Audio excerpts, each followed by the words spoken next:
Philosophy, something that helps provide an ethical framework for our lives, helps us ask important questions about life and death, and also helps us look for meaning and purpose in life.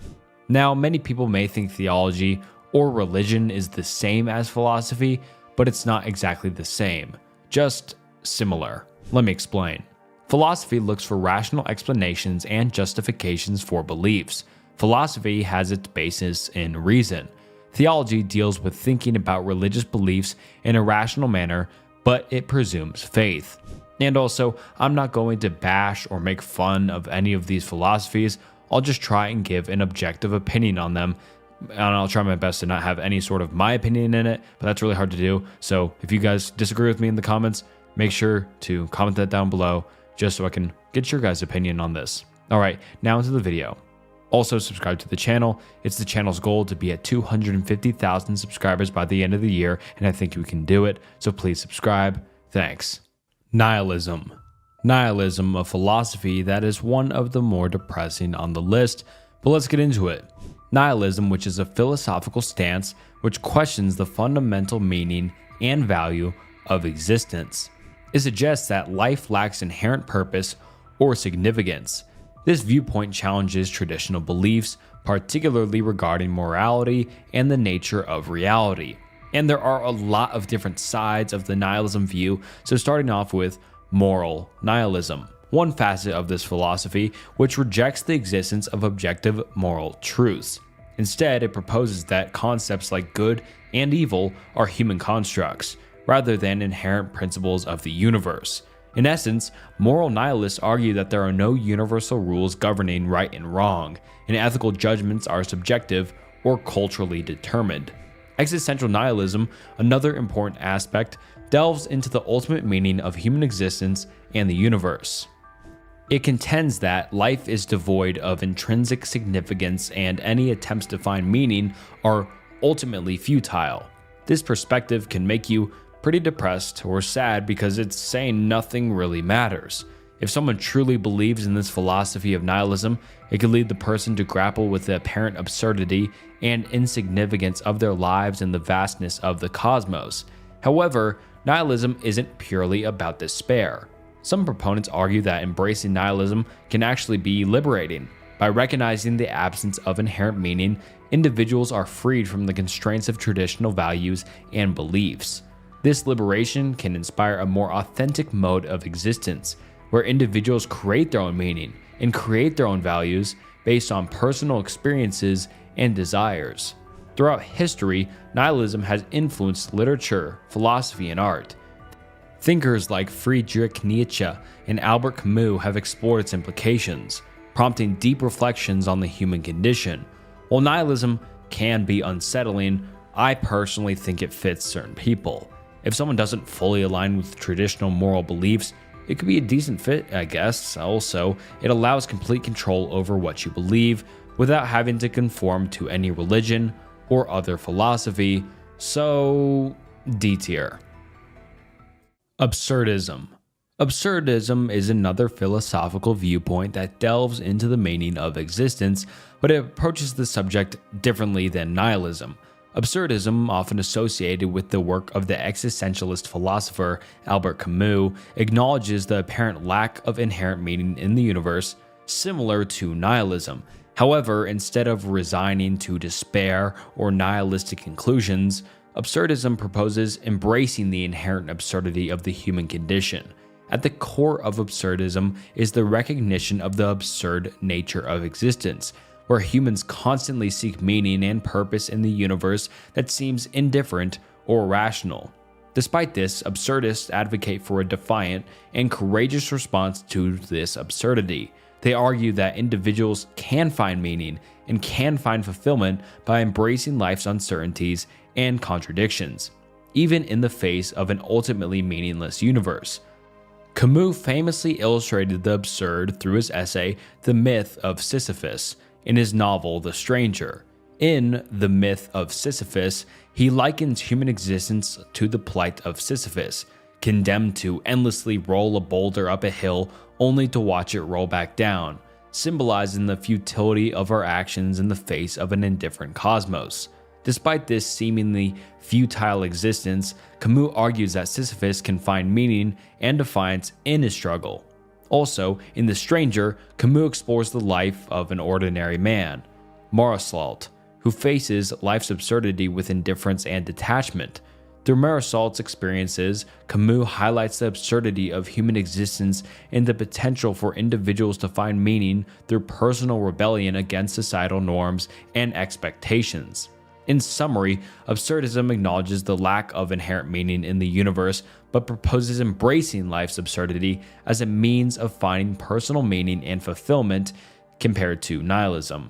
It encourages individuals to confront the inherent contradictions of existence with courage and defiance, rather than succumbing to despair or nihilism. Absurdism is very interesting to me, and probably one of my favorite philosophies to learn and live by. So I may be a little bit biased, but I think it's good to be yourself and live by your own means and just do what you want and embrace all the struggles that come with life, and take every struggle as a learning lesson. So, S tier. Utilitarianism. Utilitarianism is a moral and philosophical theory that suggests the best action is the one that maximizes overall happiness or well-being for the greatest number of people. It's the consequentialist approach, meaning it focuses on the outcomes or consequences of actions rather than inherent principles or rules. At the heart of utilitarianism is the idea of utility, which is typically understood as happiness, pleasure, or the absence of suffering. According to this theory, the morality of an action is determined by its ability to produce the greatest amount of utility for the greatest number of people. Utilitarianism can be further divided into two main branches: act utilitarianism and rule utilitarianism. Act utilitarianism evaluates each individual actions based on its specific consequences, choosing the action that leads to the greatest overall utility in a given situation. Rule utilitarianism, on the other hand, proposes that moral rules or principles should be followed based on their ability to produce the greatest overall utility when consistently applied. One of the key strengths of utilitarianism is its emphasis on promoting the well-being of the majority in its practical approach to moral decision-making. However, critics of utilitarianism argue that it could lead to ethical dilemmas and overlooks the rights and interests of minority groups or individuals. Overall, though, utilitarianism provides a decent framework for evaluating ethical choices based on their consequences and their impact on human happiness and well-being. It continues to be a prominent theory in moral philosophy and is often applied in various fields, including ethics, politics, and economics. Utilitarianism is really hard to judge because on one hand you have a fun, happy life because you're just trying to maximize happiness and the complete absence of any sort of hardships or suffering. So I think this philosophy is almost impossible to live by in a sense, because life isn't all flowers and rainbows. There is bound to be hardships no matter how hard you try to avoid them, so you'll always be striving for something that you can't really reach because, let's face it, not everyone on the universe or on the face of the planet will be happy at all times, so this philosophy will never really be fulfilled because you'll always be striving for something you can't reach, so B tier. Objectivism. Objectivism, which is a philosophical system developed by writer and philosopher Ayn Rand, advocates for a belief in objective reality, reason, and individualism. At its core, objectivism holds that reality exists independent of human consciousness. It asserts that facts are facts, regardless of an individual's beliefs or wishes. In other words, reality is what it is, and our perceptions must conform to it. Objectivism emphasizes the importance of reason as the primary means of understanding reality and making decisions. Rational thinking, logic, and evidence are seen as essential tools for achieving knowledge and guiding human action. Another key principle of objectivism is the promotion of rational self-interest as a moral virtue. It argues that individuals have the right to pursue their own happiness and well-being, and that self-interest is not inherently selfish or immoral, but rather a natural expression of human nature. Objectivism also upholds the sovereignty of the individual and rejects collectivism. It emphasizes the importance of individual rights, including the rights to life, liberty, and property, and advocates for a society based on voluntary cooperation and free exchange.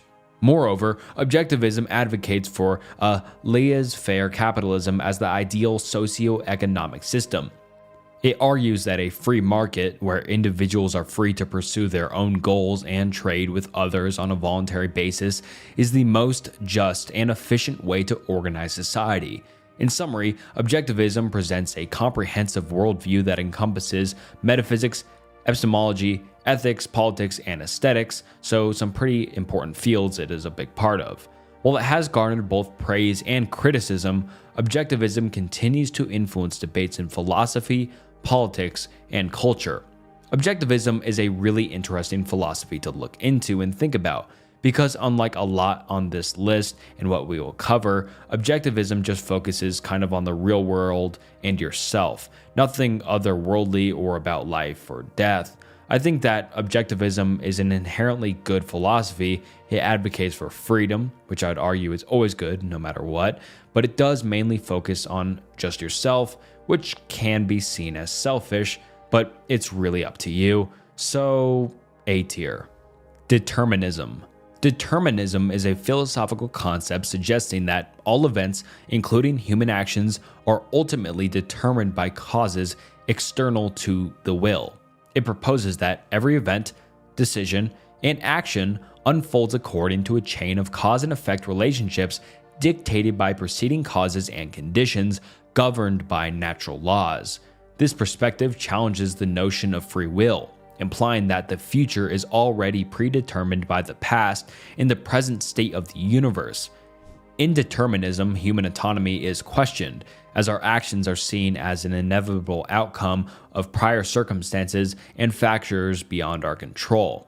There are various forms of determinism, each emphasizing different factors that influence human behavior and events. Causal determinism asserts that every event is necessitated by preceding events and natural laws, while biological determinism argues that human behavior is determined by biological factors like genetics and neurochemistry. Psychological determinism posits that human actions are determined by psychological factors such as unconscious drives or conditioning.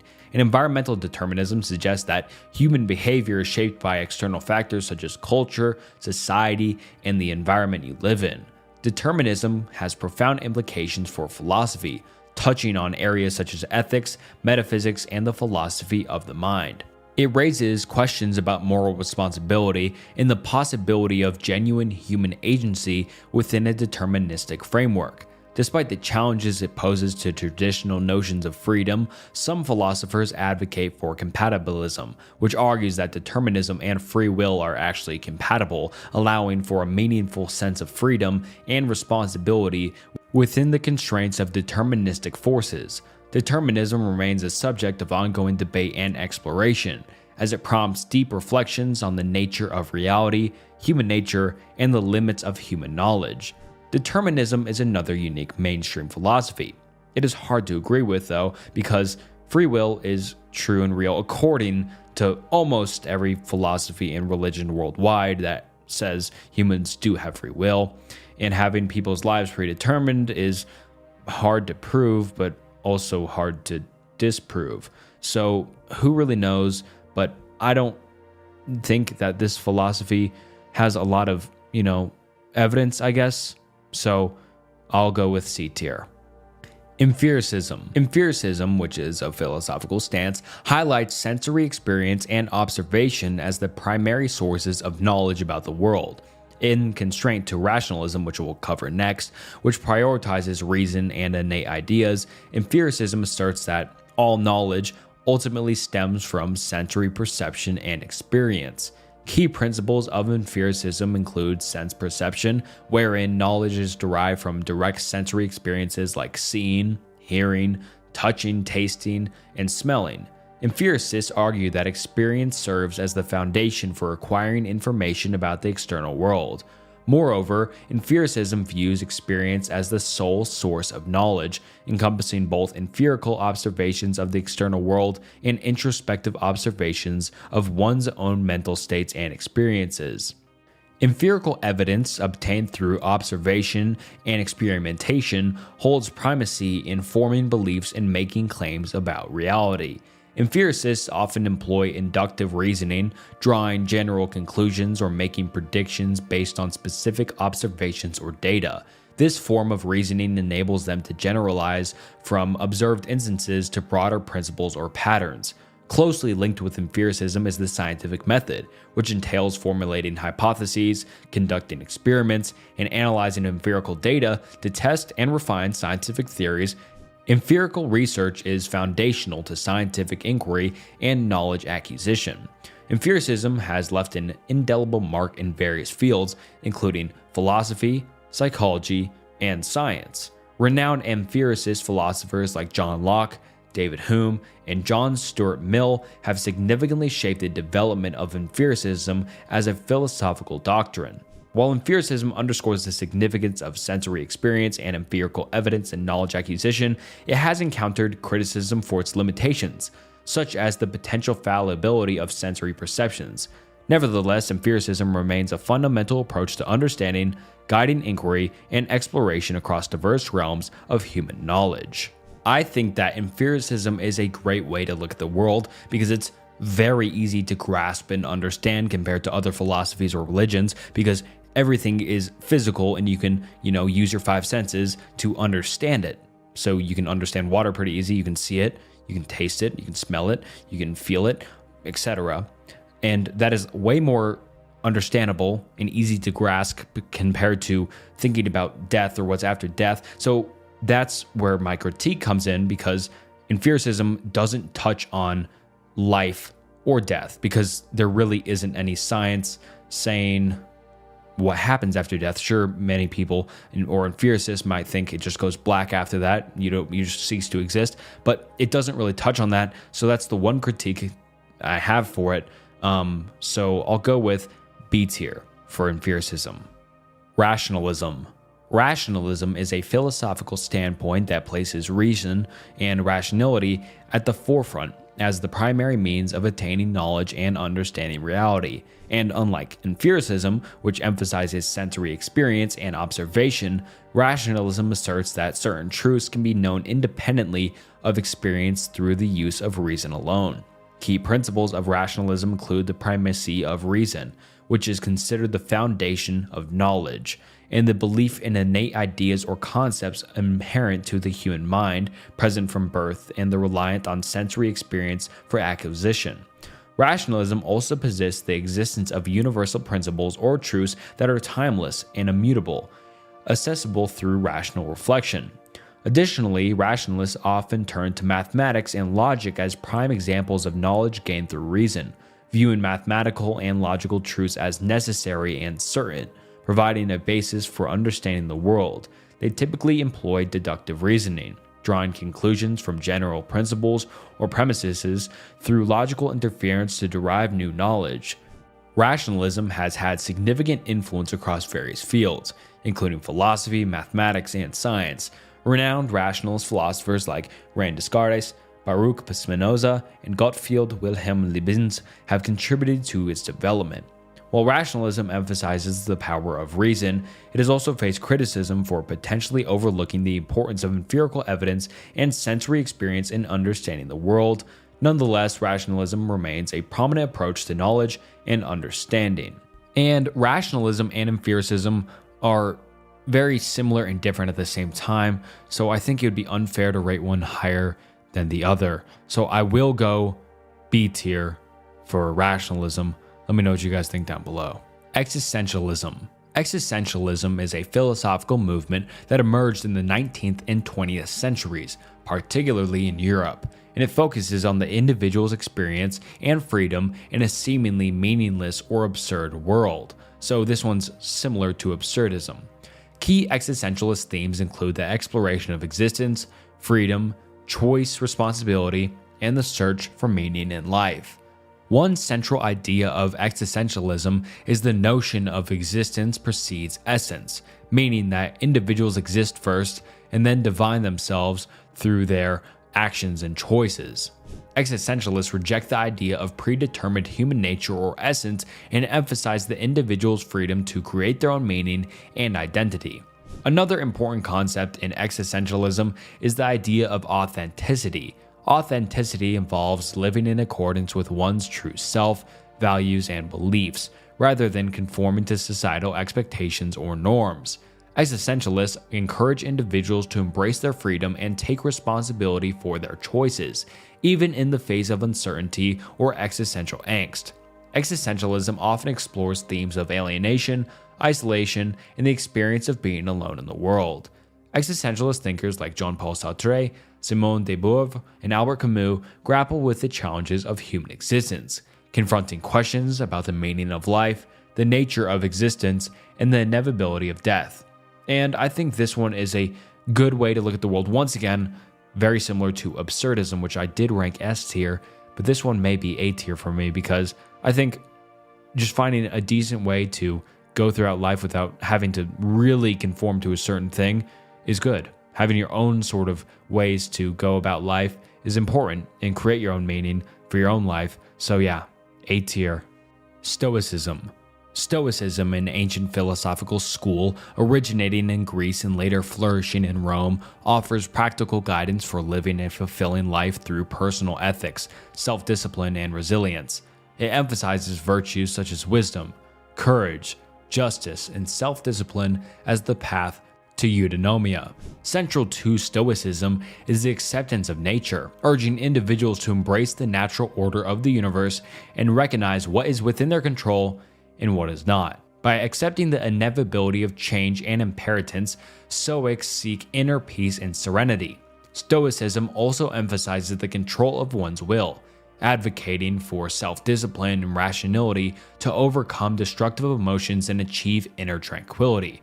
The concept of amor fati, or love of fate, encourages individuals to embrace all experiences, both positive and negative, as part of a larger cosmic plan, finding meaning and purpose in every situation.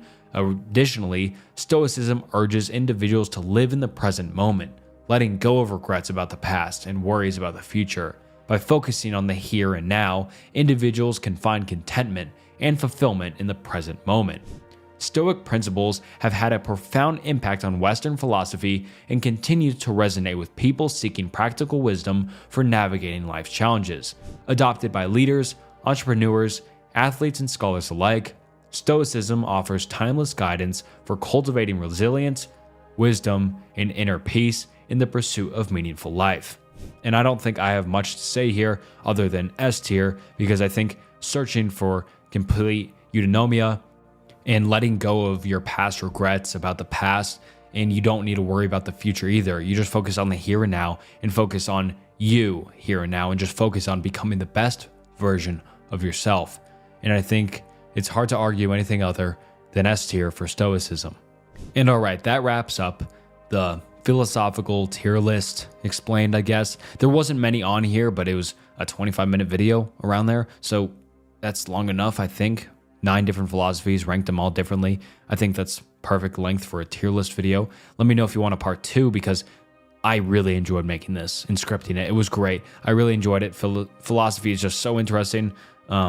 Yeah, just I hope you enjoyed it as much as I did. And I want to hear down below, did you agree with me? Did you agree with my rankings? Did you agree if I put something in S tier, A tier, B tier, C tier, D tier? Did you agree with it? Yes or no?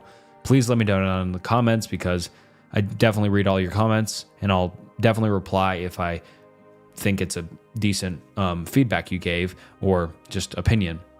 So yeah, let me know if you would like to see more tier lists of something else in the future, because I definitely enjoyed making this video a lot. A lot of fun. Yeah. Yeah. All right. You're still 25 minutes in listening to me yap. Subscribe and like the video. It helps a lot. And until next time, see ya.